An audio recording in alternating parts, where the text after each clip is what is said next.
वश धीमहि धियो यो न प्रचोदयात्। ओम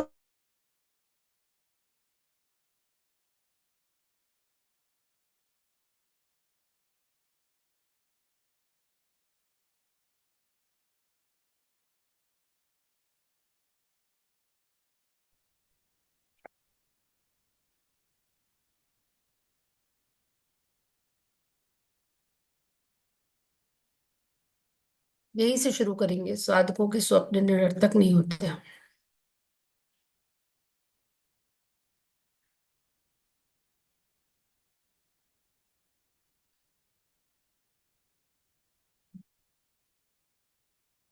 सभी को प्रणाम। आरंभ करते हैं आज का स्वाध्याय। हम लोग पढ़ रहे हैं गायत्री महाविज्ञान, जिसके लेखक हैं वेद मूर्ति तपोनिष्ठ पंडित श्री राम शर्मा आचार्य जी। आइए कमर सीधी करते हैं।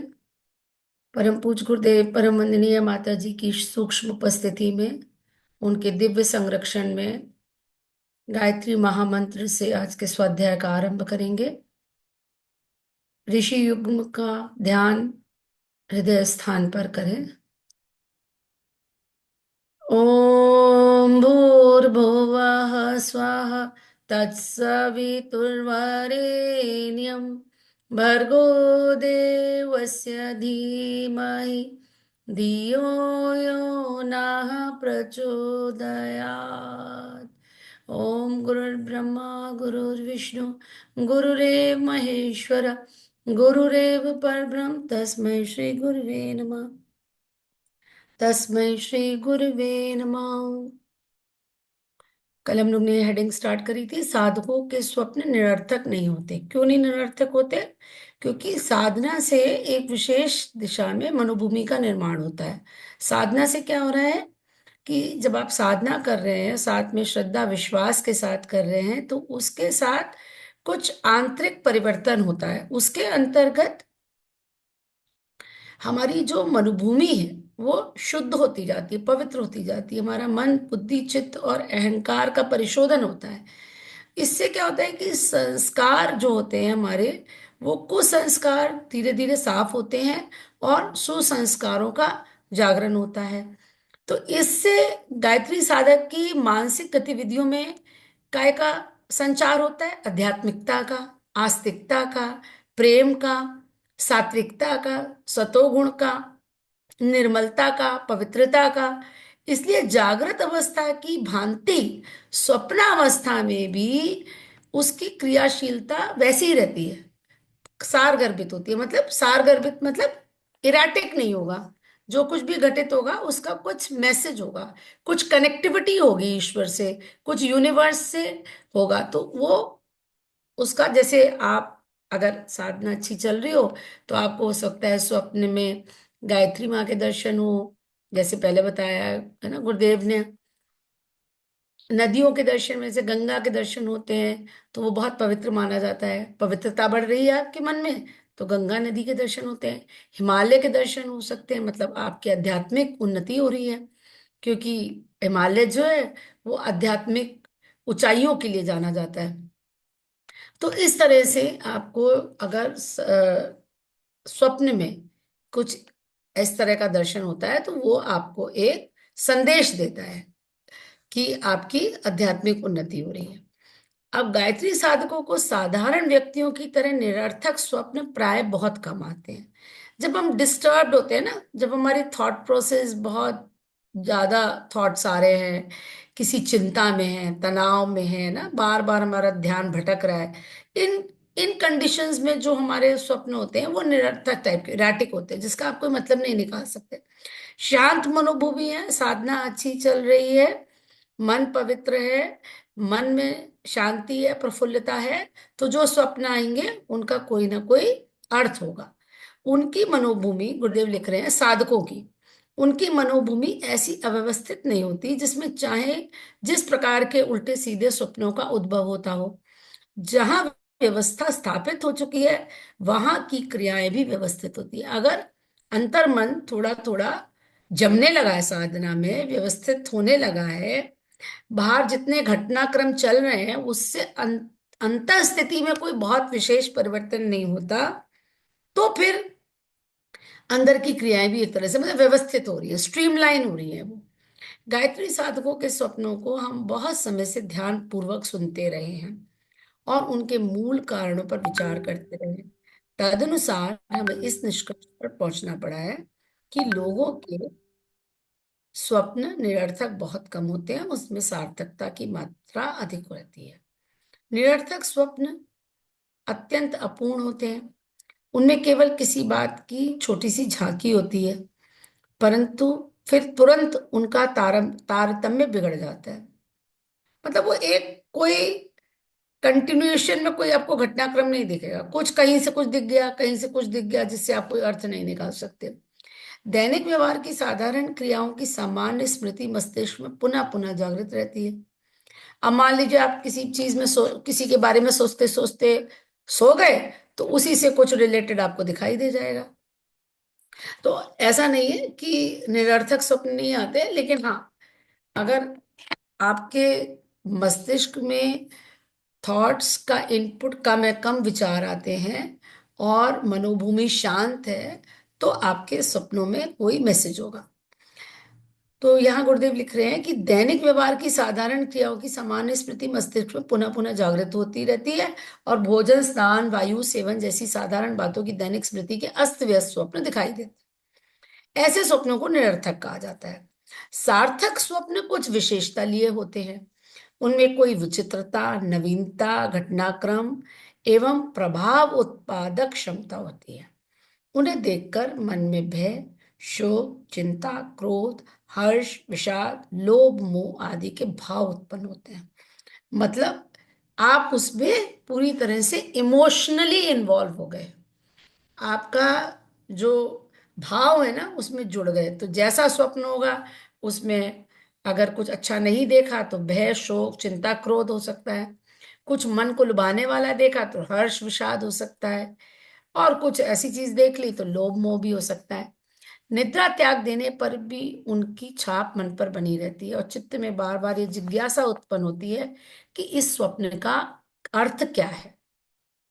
साधकों के सार्थक स्वप्नों को चार भागों में विभक्त किया जा रहा है। गुरुदेव कह रहे हैं ना कि मैंने बहुत सारे लोगों के स्वप्न सुने हैं और उस आधार पे वो कह रहे हैं कि साधकों के स्वप्न निरर्थक नहीं थे, और अपने एक्सपीरियंस से, अपने अनुभव से उन्होंने इसको चार भागों में विभाजित किया है। क्या चार भाग हैं? पहला, पूर्व संचित कुसंस्कारों का निष्कासन। ठीक है, कुछ सपने ऐसे आएंगे जिसमें हमारे कुसंस्कारों की तिलांजलि हो गई, वहीं की वहीं खत्म कर दिए गए। तभी तो कहते हैं ना कि आपको मैंने चिन्मय भैया का भी एक लेक्चर भेजा था कि अनुष्ठान के आगे की तैयारी, जो कर्म अभी बीज रूप में है उनका निष्कासन, तो बीज रूप में निष्कासन तो हो रहा है। तो कभी कभी वो आपको जागृत अवस्था में महसूस होएगा कि भाई बहुत बड़ा एक्सीडेंट होना था, छोटी सी उंगली टूट गई, तो वो हो गया घटनाक्रम। या कभी कभी उसका निष्कासन स्वप्न के माध्यम से भी होता है। ठीक है, श्रेष्ठ तत्वों की स्थापना का प्रकटीकरण, आपके अंदर कुछ आध्यात्मिक गुणों का रोपण हो रहा है, कुछ श्रेष्ठ तत्व डाले जा रहे हैं। तो मतलब दिव्य गुणों की आपको मतलब कुछ इम्प्लांट किया जा रहा है, एक तरह से आप सोच लीजिए कि आपके अंदर कुछ इम्प्लांटेशन किया जा रहा है, इम्प्रिंट किया जा रहा है। भविष्य संभावना का पूर्वाभास, दिव्य दर्शन। चार है, कुसंस्कारों का, कुछ पूर्व संचित कुसंस्कार हैं उनको निष्कासन हो रहा है सपनों के माध्यम से। दूसरा, श्रेष्ठ तत्वों का स्थापना हो रहा है।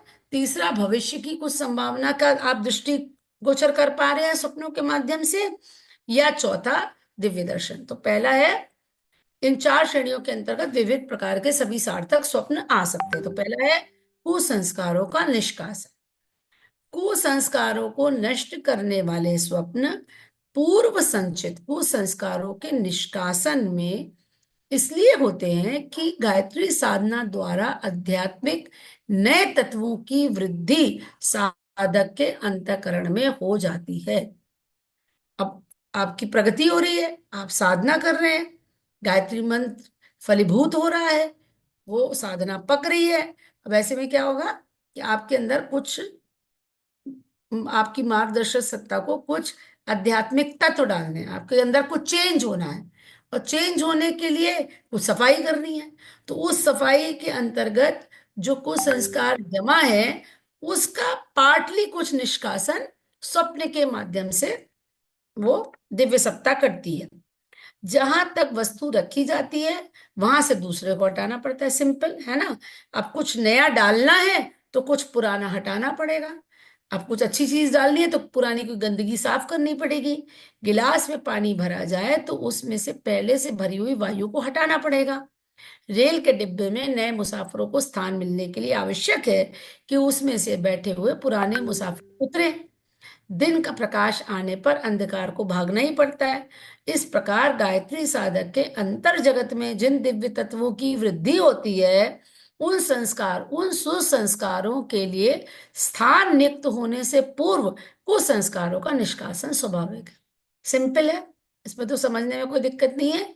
क्योंकि आप गायत्री साधना आप कर रहे हैं तो दिव्य तत्वों की वृद्धि होनी है, उस दिव्य तत्वों को कोई स्थान चाहिए, तो अंदर से जो पहले गंदगी भरी हुई है उसको हटाया जाएगा, तब वो दिव्य चीजें स्थापित होंगी। जैसे कि सबसे बढ़िया उदाहरण है कि भाई, आप जब एक ट्रेन के डिब्बे में बढ़ रहे हैं तो कुछ उतरते हैं लोग, तब कुछ चढ़ते हैं, तभी तो उतनी जगह बनती है। दिन के प्रकाश आने पर अंधकार को भागना पड़ता है। यह निष्कासन जागृत अवस्था में भी होता रहता है और स्वप्न अवस्था में भी। विज्ञान के सिद्धांतानुसार विस्फोट द्वारा उष्ट उष्ट उष्णवीर के पदार्थ जब स्थानच्युत होते हैं तो वह झटका मारते हैं। ओके। विज्ञान के सिद्धांत अनुसार विस्फोट द्वारा उष्णवीर के पदार्थ जब मतलब कुछ चीज आप गर्म कर रहे हैं और वो अपनी जगह छोड़ रहे हैं तो झटके के साथ निकलेंगे। बंदूक जब चलाई जाती है तो पीछे की ओर झटका मारती है, आगे से गोली निकलती है। एक एक्शन हैज अ रिएक्शन ना, तो वो एक पीछे को प्रेशर लगता है, मोमेंटम, आगे को वो निकली, पीछे को आप एकदम से जो चलाने वाला होता है अभ्यस्त नहीं होगा तो अपना हिल जाता है, उसका कंधा तक हिल जाएगा पीछे का। बंदूक जब चलाई जाती है तो पीछे की ओर दो एक जोरदार झटका मारती है। बारूद जब जलती है तो एक धड़ाके की आवाज आती है। दीपक के बुझते समय एक बार जोर से लौटती है। इसी प्रकार कुसंस्कार भी मानस लोक से प्रयाण करते समय मस्तिष्कीय तंतुओं पर आघात करते हैं, और उन आघातों की प्रतिक्रिया स्वरूप जो विक्षोभ उत्पन्न होता है उसे स्वप्नावस्था में भयंकर, अस्वाभाविक, अनिष्ट एवं उपद्रव के रूप में देखा जाता है। ठीक है। तो इतना कोई परेशान होने की बात नहीं है कि कभी कुछ आप अनिष्ट देख लें तो आप उसमें एकदम उद्विग्न हो जाते हैं। कभी कभी तो आंख भी खुल जाती है, कभी कभी आप पाते हैं कि आपका दिल जैसे जोर से धड़क रहा था, है ना, बिल्कुल आप जैसे उसमें इन्वॉल्व हो गए पूरा सा, आपने कुछ ऐसी घटना देख ली। तो वो क्या है कि वो उसमें से आपको ध्यान रखना है कि कुछ ऐसा हुआ आपके शरीर में कि जो कुसंस्कार थे वो आपके मस्तिष्क पे आघात करते हुए बाहर निकल रहे हैं। अब क्या क्या हो सकता है इसमें? भयानक हिंसक पशु आपने देखे, सर्प, सिंह, व्याघ्र, पिशाच, चोर, डाकू आदि का आक्रमण होना, सुनसान एकांत डरावना जंगल दिखाई देना, किसी प्रियजन की मृत्यु, अग्निकांड, बाढ़, भूकंप, युद्ध आदि के भयानक दृश्य दिखना, अपहरण, अन्याय, शोषण, विश्वासघात द्वारा अपना शिकार होना, कोई विपत्ति आना, अनिष्ट की आशंका से चित्त घबराना आदि भयंकर दिल धड़काने वाले ऐसे स्वप्न जिनके कारण मन में चिंता, बेचैनी, पीड़ा, भय, क्रोध, द्वेष, शोक, कायरता, ग्लानि, घृणा आदि के भाव उत्पन्न होते हैं, वे पूर्व संचित इन्हीं कुंज संस्कारों की अंतिम झांकी का प्रमाण होते हैं। ये स्वप्न बताते हैं कि जन्म जन्मांतरों की संचित यह कुप्रवृत्तियां अब अपना अंतिम दर्शन और अभिवादन करती हुई जा रही हैं, और मन ने स्वप्न में इस परिवर्तन को ध्यान पूर्वक देखने के साथ साथ एक अलंकारिक कथा के रूप में किसी श्रृंखलाबद्ध घटना का चित्र गढ़ डाला और उसे स्वप्न रूप में देखकर जी बहलाया, है ना। एक तरफ से उस समय तो आप उस मोमेंट को जी रहे होते हैं ना, आप तो you are very much present, भले ही आप सो रहे हैं, है ना। आप कई बार तो आपको ऐसा लगता है कि ओ, एकदम से आप अवेयर होते हैं, अच्छा ये स्वप्न था, तो एक आप राहत की सांस लेते हैं, इतना भयानक होता है, कितने आप बिल्कुल जैसे उसमें थे आप एकदम से। और कई बार तो आप इतनी गहरी नींद सोते हैं, आपको यही नहीं होता है कि हम दिन में सो रहे थे कि रात में सो रहे थे, या हम ये भी भान नहीं कर पाते कि हम कहाँ सो रहे थे, जबकि अपने ही बिस्तर पे अपनी ही जगह पे सो रहे हो, है ना। इस तरह से इतने हम उसमें इन्वॉल्व हो जाते हैं। तो ये कितना अच्छा लिखा गुरुदेव ने कि अब आप बहुत परेशान हो गए उसको देख करके, बेचैन हो गए, आपको भय हो रहा है, क्रोध हो रहा है, द्वेष हो रहा है, जो भी जिस तरह का आपने देखा उस तरह के आपके भाव मन में जागृत हो रहे हैं। पर ये स्वप्न क्या बता रहे हैं कि जन्म जन्मांत, लेकिन ये साधकों की बात हो रही है, एक बात ध्यान रखिए, है ना। ये साधना वाला साधक जो है, साधक के साथ हो रहा है ये, हम साधारण लोग की बात नहीं कर रहे हैं, गायत्री साधक। तो उसके साथ ये जब हो रहा है तो जन्म जन्मांतरों की संचित कुप्रवृत्तियां अब अपना अंतिम दर्शन आपको दिखलाते हुए, और इसको जिसको आपने एक कथा के रूप में एक जी लिया, उसको एक श्रृंखलाबद्ध घटनाक्रम आपने देख लिया ना, इरेटिक नहीं कि कहीं की कोई झांकी आ गई, कहीं कोई कोई झांकी नहीं, पूरा आपने कोई घटनाक्रम, जैसे लंबा स्वप्न चलता है ना, आप उसमें पूरी तरह से डूब जाते, उस तरह का कुछ दिखा और डरावना था। तो आप मान लीजिए कि कोई कुसंस्कार अब आपको छोड़ करके जा रहा है। काम वासना अन्य सब मनोवृत्तियों से अधिक प्रबल है। काम भोग की अनियंत्रित इच्छाएं मन में उठती हैं, उन सब का सफल होना असंभव है। इसलिए वे परिस्थितियों द्वारा कुचली जाती रहती हैं, और मन मसोस कर वे अतृप्त असंतुष्ट प्रेमिका की भांति अंतर मन के कोप भवन में खटपाटी लेकर पड़ी रहती है। ये अतृप्ति चुपचाप पड़ी नहीं रहती, परंतु जब अवसर पाती है तो निद्रा अवस्था में अपने मंसूबों को चरितार्थ करने के लिए, मन के लड्डू खाने के लिए मन चीते स्वप्न का अभिनय रचती है। क्या डिस्क्रिप्शन किया है गुरुदेव ने, मतलब एकदम रियलिस्टिक। कि क्या है कि मन में अतृप्त इच्छाएं हैं, खास तौर से काम वासना से संबंधित, कई जन्मों की, एक जन्म की नहीं, कई जन्मों की, जो कि पूरी नहीं करी गई। आपने परिस्थिति, बस आपका कॉन्शियस माइंड काय पे काम करता है, इनहिबिशंस पे, है ना।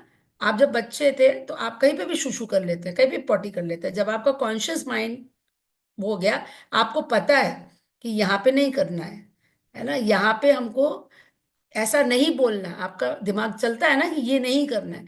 तो मन में इच्छा भले हुई, अब कोई चीज मान लीजिए आपने किसी की देखी, आपको पसंद आई, अब आप चोरी तो नहीं कर लेते ना, आपका इनहिबिशन पे काम करता है मन, आपके लिए लोभ जाग सकता है मन में।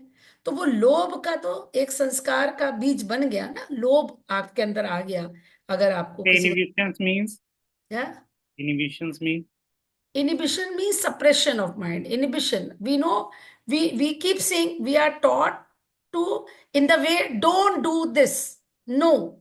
हमारा ब्रेन की प्रोग्रामिंग कैसे होती है, आप बच्चे को बोलते हो यहाँ शूशू नहीं करना, यहाँ पॉटी नहीं करना, यहाँ झूठ नहीं बोलना, ये चीज दूसरे की है मत उठाना, ये इनिबिशन हमारे होते हैं। आप शराबी को देखते हो ना, उसे कहते हैं अरे ये तो जो बक रहा है, मन में जो आ रहा है वो बक रहा है। इनिबिशंस खत्म कर देता है अल्कोहल, अल्कोहल जो है उस इनिबिशन को रिलीज कर देता है, फिर हम कहते हैं अरे ये तो जो इसके मन में, तो आप देखिए अब वो इसमें दो दो कंट्रोवर्सीज आती है, एक तो एक तक एक्चुअली उसके इनिबिशंस खत्म हो गए, और कई बार ये भी कहा जाता है कि शराबी इस बात का फायदा उठाता है कि वो, अब मैं शराब पी के कुछ भी बोल सकता हूँ, समझ रहे, तो वो अलग बात है, लेकिन एक्चुअली एल्कोहल से इनिबिशंस खत्म होते हैं, है ना। तो ये इनिबिशंस पे हम काम करते हैं। तो गुरुदेव क्या कह रहे हैं कि मतलब हमको पता है ना कि मान लीजिए आपने, अब ये चीज जो है अक्सर आप देखेंगे अध्यात्म में पुरुषों के लिए ज्यादा, ये पुल्लिंग में ज्यादा किया जाता है, क्योंकि स्त्रियों, बार बार पहले भी बताया गया है कि स्त्रियां अधिक पवित्र होती हैं पुरुषों की अपेक्षा। तो पुरुषों के मन में ये अतृप्त इच्छाएं, अतृप्ति, काम वासना ज्यादा सुप्त अवस्था में पड़ी रहती है। कि भाई ठीक है, अब वो संभ्रांत हैं, सिविलाइज्ड है, उनका ब्रेन ट्रेन्ड है, तो ऐसा तो नहीं है कि कहाँ भी कहीं भी कुछ भी उनको उसको मतलब एग्जीक्यूट करेंगे, तो वो, लेकिन एक बीज वहां पड़ा है सुप्त अवस्था में कि जो अतृप्त था, तो वो स्वप्न में अपना पूरा खेल रच लेता है।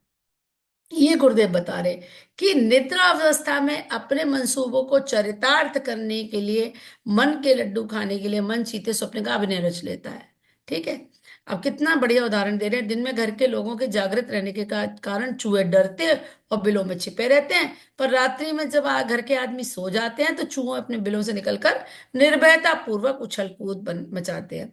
कुचली हुई काम वासना भी यही करती है और ख्याली पुलाव खाकर किसी प्रकार अपनी शुद्धा को बचाती है। स्वप्न अवस्था में सुंदर सुंदर वस्तुओं को देखना, उनसे खेलना, प्यार करना, जमा करना, रूपवती स्त्रियों को देखना, उनकी निकटता में आना, मनोहर नदी, तड़ाग, वन, उपवन, मतलब इंद्रिय सुख कर रहे हैं आप, या जो भी जिस जिस भी लेवल पे आपके अंदर वो एलिमेंट है, वो उस तरह से उजागर होता है। वन, उपवन, पुष्प, फल, नृत्य, गीत, वाद, उत्सव, समारोह जैसे दृश्य को देखकर कुचली हुई वासनाएं किसी प्रकार अपने को तृप्त करती है। धन की, पद की, महत्व प्राप्ति की अतृप्त आकांक्षाएं भी अपनी तृप्ति के झूठे अभिनय रचा करती हैं। कभी कभी ऐसा होता है कि अपनी अतृप्ति के दर्द को, घाव को, पीड़ा को स्पष्ट रूप में अनुभव करने के लिए ऐसे स्वप्न दिखाई देते हैं मानो अतृप्ति भी बढ़ गई। जो थोड़ा बहुत सुख था वह भी हाथ से चला गया, अथवा मनोवांछा पूरी होते होते किसी आकस्मिक बाधा के कारण रुक गई। अतृप्तियों को किसी अंश में या किसी प्रकार से तृप्त करने के एवं अतृप्ति को और भी उग्र रूप से अनुभव करने के लिए अब उपयुक्त प्रकार के स्वप्न आया करते हैं। ये दबी हुई वृत्तियां गायत्री की साधना के कारण उखड़कर अपना स्थान खाली कर। ठीक है। तो ये अतृप्तियों के अंश हैं जो कभी कभी अतृप्ति को और भड़का देती है। इसलिए परिवर्तन काल में वे अपने गुप्त रूप को प्रकट करती हुई विदा होती हैं। तदनुसार साधना काल में प्राय इस प्रकार के स्वप्न आते रहते हैं। किसी मृत प्रेमी का दर्शन, सुंदर दृश्यों का अवलोकन, स्त्रियों से मिलना जुलना, मनोवांछा का पूरा होना आदि घटनाओं के स्वप्न भी विशेष रूप से दिखाई देते हैं। इसका अर्थ है कि अनेकों दबी हुई अतृप्त तृष्णाएं, कामनाएं, वासनाएं, अब यहाँ केवल काम वासना नहीं, कामनाएं मतलब अनेक प्रकार की इच्छाएं और भी अतृप्त इच्छाएं है ना। कभी मन हुआ बहुत सुंदर घर हो हमारा, कभी मन हुआ हो कि हमको कोई बहुत अच्छा पद मिल जाए, कभी प्रतिष्ठा की कोई इच्छा रह गई हो। तो ये सब जो है, ये दबी हुई अतृप्त तृष्णाएं, कामनाएं, वासनाएं धीरे धीरे करके अपनी विदाई की तैयारी कर रही हैं। आत्मिक तत्वों की वृद्धि के कारण ऐसा होना स्वाभाविक भी है। तो इससे परेशान होने की आवश्यकता नहीं है। इस कारण से इस तरह का स्वप्न दिख रहा है साधना काल में, तो मतलब वो कुसंस्कार हमारे निष्कासित हो रहे हैं, हमारे हमको छोड़ करके जा रहे हैं अंतिम दर्शन दिखा करके। अब दूसरा हुआ, अब कुसंस्कार छोड़ के गए तो फिर कुछ अच्छा आएगा वहां पे जब जगह खाली हो गई। तो वो क्या हो गया, दिव्य तत्वों के वृद्धि सूचक स्वप्न। पहले तो हमने देखा कुसंस्कारों के, फिर दिव्य तत्वों के वृद्धि सूचक स्वप्न हो सकते हैं, सेकंड कैटेगरी है। दूसरी श्रेणी के स्वप्न वे होते हैं जिनसे इस बात का पता चलता है कि अपने अंदर सात्विकता की मात्रा में लगातार अभिवृद्धि हो रही है। सतोगुणी कार्य को स्वयं करने या किसी अन्य के द्वारा होते हुए स्वप्न ऐसा ही परिचय देते हैं। पीड़ितों की सेवा, अभावग्रस्तों की सहायता, दान, जप, यज्ञ, उपासना, तीर्थ, मंदिर, पूजा, धार्मिक कर्मकांड, कथा, कीर्तन, प्रवचन, उपदेश, माता पिता, साधु, महात्मा, नेता, विद्वान, सज्जनों की समीपता, स्वाध्याय, अध्ययन, आकाशवाणी, देवी देवताओं के दर्शन, दिव्य प्रकाश आदि आध्यात्मिक सतोगुणी शुभ सपनों से अपने आप अंदर आए हुए शुभ तत्वों को देखता है और इन दृश्यों से शांति लाभ प्राप्त करता है। तो सिंपल है। ठीक है। अब तीसरा है भविष्य का आभास एवं दैवी संदेश का स्वप्न। तीसरे प्रकार के स्वप्न भविष्य में होने वाली किन्हीं घटनाओं की ओर संकेत करते हैं। प्रातःकाल सूर्योदय से 1-2 घंटे पूर्व देखे हुए स्वप्न में सच्चाई का बहुत बहुत अंश होता है। तो ये बात सत्य है, यहाँ गुरुदेव ने इसको प्रूव कर दिया। जैसे कहते हैं ना, सुबह के पहर में एकदम उठने से पहले जो स्वप्न आता है उसमें सत्य का अंश अधिक होता है, मतलब वो सत्य घटना की ओर संकेत करते हैं। ब्रह्म मुहूर्त में एक तो साधक का मस्तिष्क निर्मल होता है, दूसरे प्रकृति के अंतराल का कोलाहल भी रात्रि की स्तब्धता के कारण बहुत अंशों में शांत हो जाता है। इस समय सत्य तत्व की प्रधानता के कारण वातावरण स्वच्छ रहता है और सूक्ष्म जगत में विचरण करते हुए भविष्य का, भावी विधानों का बहुत कुछ आभास मिलने लगता सपनों के माध्यम से। कभी कभी अस्पष्ट और उलझे हुए ऐसे दृश्य दिखाई देते हैं जिनसे मालूम होता है कि भविष्य में होने वाले किसी लाभ या हानि के संकेत हैं, पर स्पष्ट रूप से विदित नहीं हो पाता कि इनका वास्तविक तात्पर्य क्या है। ऐसे उलझन भरे सपनों के कारण होते हैं। एक, भविष्य का विधान प्रारब्ध कर्मों से बनता है, पर वर्तमान कर्मों से उस विधान में हेरफेर हो सकता है। अब अस्पष्ट है। अब भविष्य वैसे तो प्रारब्ध से डिसाइड हो रहा है, पर आपने मान लीजिए और शुभ कर्म कर लिए तो वो प्रारब्ध डाइल्यूट हो गया, है ना, या कुछ गड़बड़ कर दिया तो प्रारब्ध और कड़ा हो गया। तो इस कारण से उस घटनाक्रम में जो कि होने वाला है उसमें कुछ हेर फेर हो सकता है। अभी भी तो कर्म कर रहे हैं ना, भविष्य का आभास तो हुआ, लेकिन क्लैरिटी उस इस पे डिपेंड करेगी कि अभी के हमारे कर्म कैसे है, तो उसमें थोड़ा हेर फेर हो सकता है, इतनी क्लैरिटी नहीं मिलती। कोई पूर्व निर्धारित विधि का विधान साधक के वर्तमान कर्मों के कारण कुछ परिवर्तित हो जाता है तो उसका निश्चित और स्पष्ट रूप दिखाकर अनिश्चित और अस्पष्ट हो जाता है। तदनुसार स्वप्न में उलझी हुई बात दिखाई पड़ती है। कुछ भावी विधान ऐसे हैं जो नए कर्मों के नई परिस्थिति के अनुसार बनते और परिवर्तित होते रहते हैं। तेजी, मंदी, सट्टा, लॉटरी आदि के बारे में जब तक भविष्य का भ्रूण ही तैयार हो पाता है, पूर्ण रूप से उसकी स्पष्टता नहीं हो पाती, तब तक उसका पूर्वाभास साधक को स्वप्न में मिले तो वे एकांगी एवं अपूर्ण होता है। अपनेपन की सीमा जितने क्षेत्र में होती है वे व्यक्ति के अहम के सीमा क्षेत्र तक अपने को दिखाई पड़ सकते हैं। इसलिए ऐसा भी हो जाता है जो संदेश स्वप्न में मिला है वे अपनेपन की मर्यादा में आने वाले किसी कुटुंबी, पड़ोसी, रिश्तेदार या मित्र के लिए हो। तो जरूरी नहीं है कि वो स्वप्न हमारे ऊपर लागू होता हो, वो किसी हमारे नजदीकी उस पे आता हो, क्योंकि वो हमारे अपने अहम के सीमा क्षेत्र के अंदर आते हैं वो लोग। साधक की मनोभूमि पूर्ण रूप से निर्मल ना हो गई हो तो आकाश के सूक्ष्म अंतराल में बहते हुए तथ्य अधूरे या रूपांतरित होकर के दिखाई पड़ते हैं। जैसे कोई व्यक्ति अपने घर से हमसे मिलने के लिए रवाना हो चुका हो तो उस व्यक्ति के स्थान पर किसी अन्य व्यक्ति के आने का आभास मिले। होता यह है कि साधक की दिव्य दृष्टि धुंधली होती है।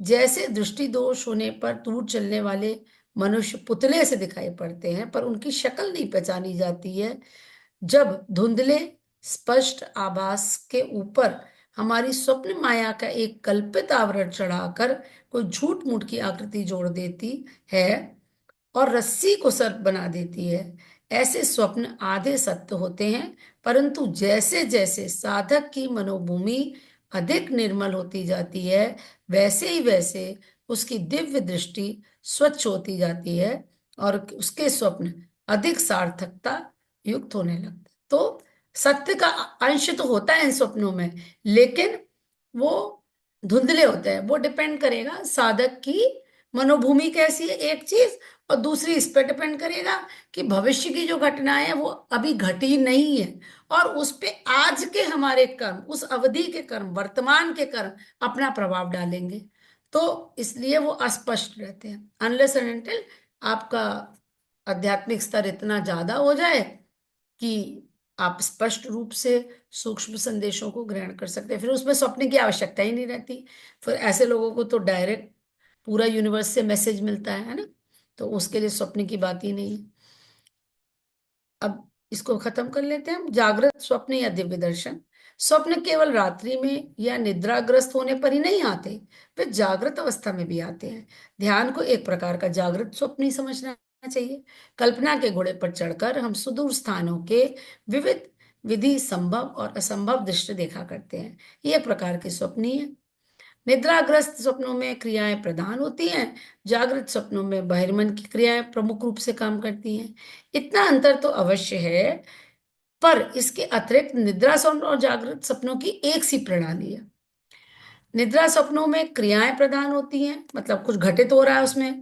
जागृत सपनों में बहिर्मन की क्रियाएं प्रमुख रूप से करती हैं। जागृत अवस्था में साधक के मनोलोक में नाना प्रकार की विचारधाराएं और कल्पनाएं घुड़दौड़ मचाती हैं। ये भी तीन प्रकार की होती हैं: पूर्व कुसंस्कारों का निष्कासन, श्रेष्ठ तत्वों के प्रकटीकरण, तथा भविष्य के पूर्वाभास की सूचना देने के लिए मस्तिष्क में विविध प्रकार के विचार, भाव और कल्पना चित्र आते हैं।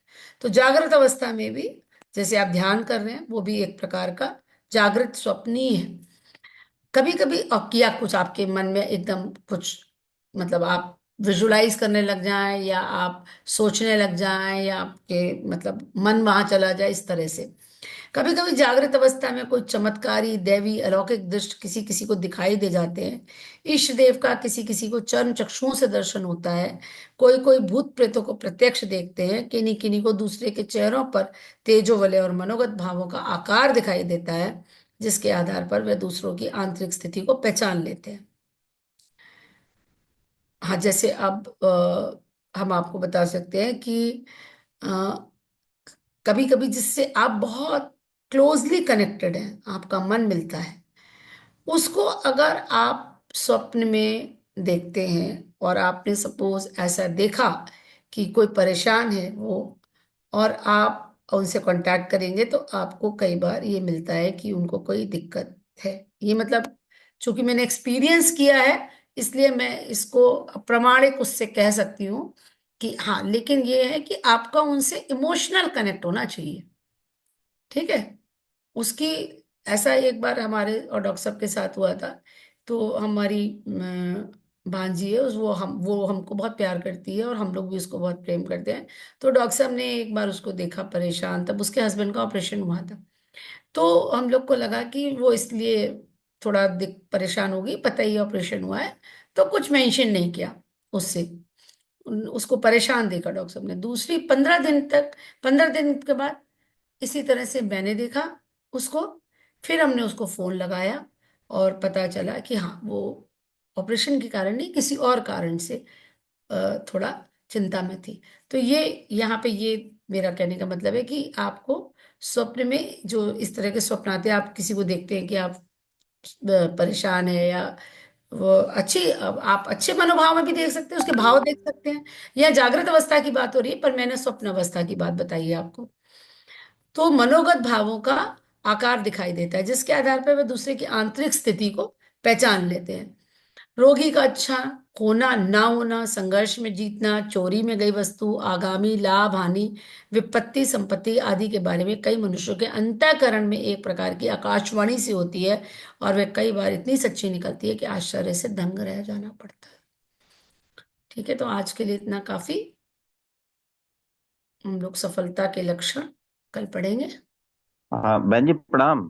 प्रणाम भैया, प्रणाम। ये अभी जो आप बता रही थी, पढ़ रही थी जी। इसमें भविष्य का आभास एवं दैविक संदेश का स्वप्न, जी। इसमें जो होता है ना कि कभी कभी जो स्वप्न होते हैं वो मतलब अनिश्चित और अस्पष्ट हो जाते हैं, तो उसके संदर्भ में फरवरी की जो पत्रिका है अखंड जी। ज्योति, उसमें जो फ्रंट पेज के पीछे जो गुरुदेव की पुरानी अखंड ज्योति से आता है थोड़ा सा अंश, हाँ। उसको सभी साधक पढ़ें जो उसको सुन रहे हैं, इससे जुड़े हुए हैं। वैसे तो सभी को पढ़ना है, क्योंकि जो लोग जुड़े हुए हैं उनसे ही बात हो रही है, वो उसको पढ़ें। तो उसमें गुरुदेव ने बताया है कि किस प्रकार से वर्तमान के जो हमारे कर्म हैं वो हमारे पिछले प्रारब्धों को भी प्रभावित करते हैं। तो ये उसको पढ़ लें सभी लोग ध्यान से, बहुत अच्छा आर्टिकल है वो, एक पन्ने का है, आधे पन्ने का, उसको आप जरूर उसको पढ़ें भैया सभी लोग। फोटो खींच के या तो ग्रुप में भेज दीजिएगा, या पीडीएफ अच्छा अच्छा अच्छा अच्छा, मैं भेज दूंगा, मैं भेज दूंगा। हाँ। ठीक। ओके। हाँ, तो एक छोटा धन्यवाद। सा निवेदन करना था हमको और महिमा दीदी को। यदि आप सब सही समझें और समय में परिवर्तन हो चुका है, तो अगले सोमवार की जो हम लोग अगले सोमवार से जो स्वाध्याय करें, क्या वो रात्रि के 9 बजे संभव हो सकता है? थोड़ा सा रुक सकते हैं क्या? एक्चुअली अभी तो कल परसों मुझे ट्रैवल करना अभी है। तो आप होली, जब होली के बाद कर लेते हैं, होली के बाद। ठीक। एक हफ्ता और रुक जाइए, होली के पश्चात कर लेते हैं, ठीक है? तब तक थोड़ा सा मौसम भी और बदल जाएगा, क्योंकि एक रूटीन बदलने में थोड़ा सा वो लगेगा टाइम। ठीक है, होली के पश्चात कर लेंगे। चलिए, सभी को प्रणाम। ओम शांति शांति शांति।